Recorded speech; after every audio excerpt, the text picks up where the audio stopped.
And Abraham Lincoln used to escape from the heat of Washington and the problems he faced as president during the beginning of the Cold War. And he used to go up to a place north of the city by the old soldiers' home.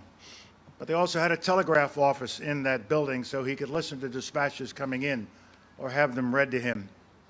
And he was there one night preoccupied with the war, everything that was going on, when suddenly a telegraph operator was taking it down. And when he was finished, he turned to the president and said, "Mr. President, it's not good news." And the president said, "Well, tell me what's wrong." He said, "Mr. President, a Confederate delegation just attacked a Union encampment out by Manassas Junction. And sir, they captured a brigadier general and 100 horses." And Lincoln shook his head and he said, "Sure hate to lose 100 horses."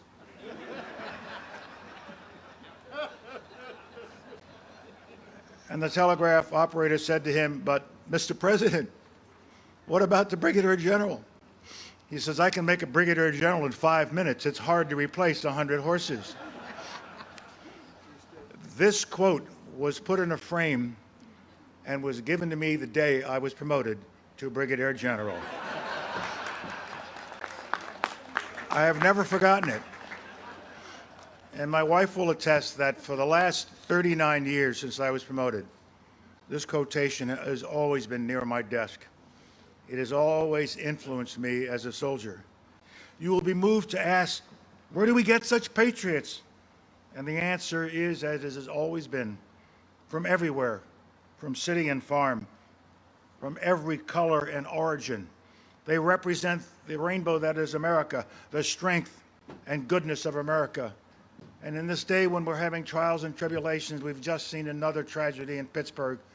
Let's remember that basically this is a good place, a welcoming place, a warm place. We are all one team, one family, and let us bring ourselves together again and set aside these terrible incidents that are so contaminating our society at this moment.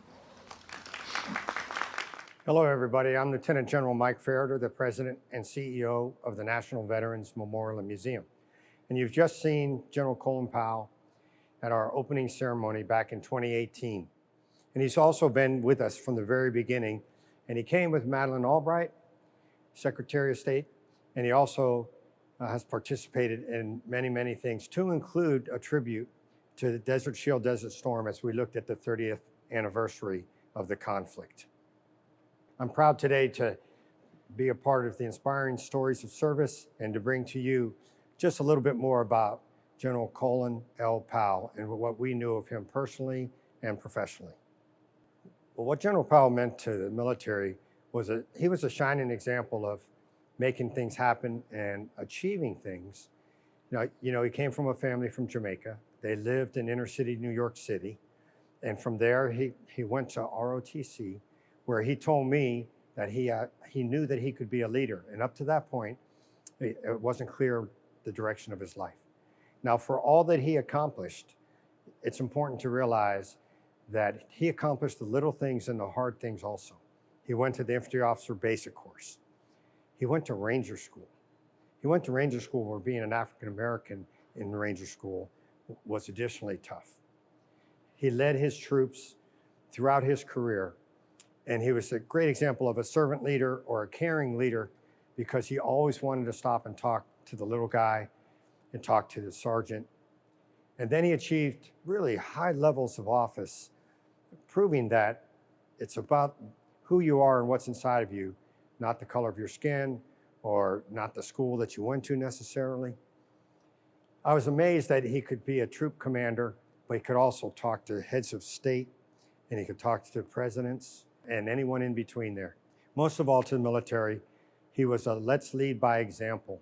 And even as the honorary chair of our board of advisors, he had just joy in talking about the soldiers with me and with my staff and recalling those moments of leadership when he could.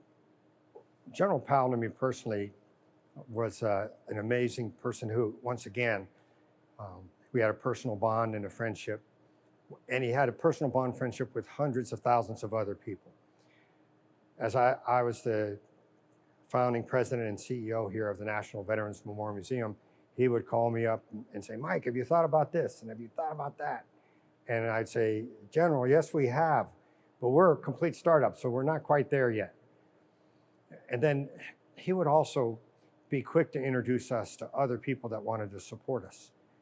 And he would call up out of the blue and say, I need you to talk to this person, or I need you to call this general or admiral because they want to help you as well. So his ability to turn and give to others is unsurpassed. And his ability to make you feel like you were really one of his guys or one of his girls is something like I've never seen. Last year, I went to visit him at his home. Alma was there, and they offered me coffee, which I took, and a drink, and she scurried off. And so we sat and discussed some of the future projects that we would be doing, and had a nice warm conversation about that. Now, I've been dropped off by Margie, my wife, at the front door, and she went to run some errands because we didn't want to impose on the Powells to have to entertain Margaret as well. And at the end of our conversation, he said, okay, how are you getting to the airport? And I said, well, Margie's got a rental car and she's going to take me. And he punched me in the chest. And he said, General, if you ever bring your wife to this town again and don't have her come and see us and be hosted in our house, the next one's in the face. And so the next time I came to town, Margie and I went up and were taken care of very nicely by the Powells. And he loved to reconnect with the Army and with the infantry in particular. And almost every phone call that we ever had, it was the first 10 minutes of Fort Benning and Cardiac Hill and Ranger training and the sergeants and how they took care of us. So God bless you, Colin L. Powell, friend, general, statesman, and leader.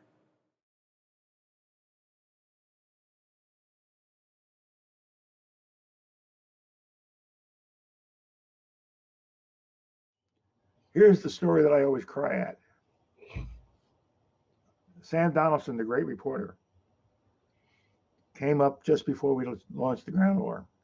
And we're talking with Sam Donaldson and with commander of a tank unit. Sam and I have been very close for many, many years. And so we walked up to this tank, M60, crew of 4, M60. Did I say M60? Show you how old I am. M1. And so, but I'm emotionally taken by what I'm watching. Here's this M1 standing there with its crew out front. And so Sam Donaldson decides to have a little fun with the crew. So he says to them, how you guys doing? We're okay. Are you trained? Yes, sir. We've been well trained. We've been National Training Center.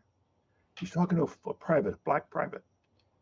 And the kid's answering him, not the crew chief, not anybody else, the kid. No, we're fine, sir. We've been training hard. We know what we're doing. And he looked at this young private and figured, let me see if I can unsettle him.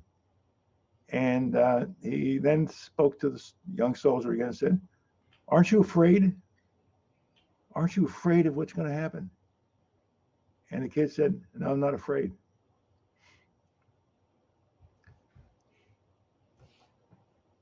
My buddies. That is awesome. That is awesome. Thank you.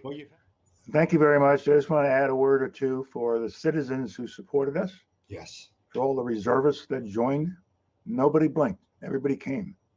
And essentially, for all those who gave us the logistics we needed, and a special thank you to all the allies who joined with us, because this was terror that had to be put down. And a great thanks to you guys sitting there, the two of you, and all the others who were part of the team. And keep going. Let me know if you need me again. Take care, guys.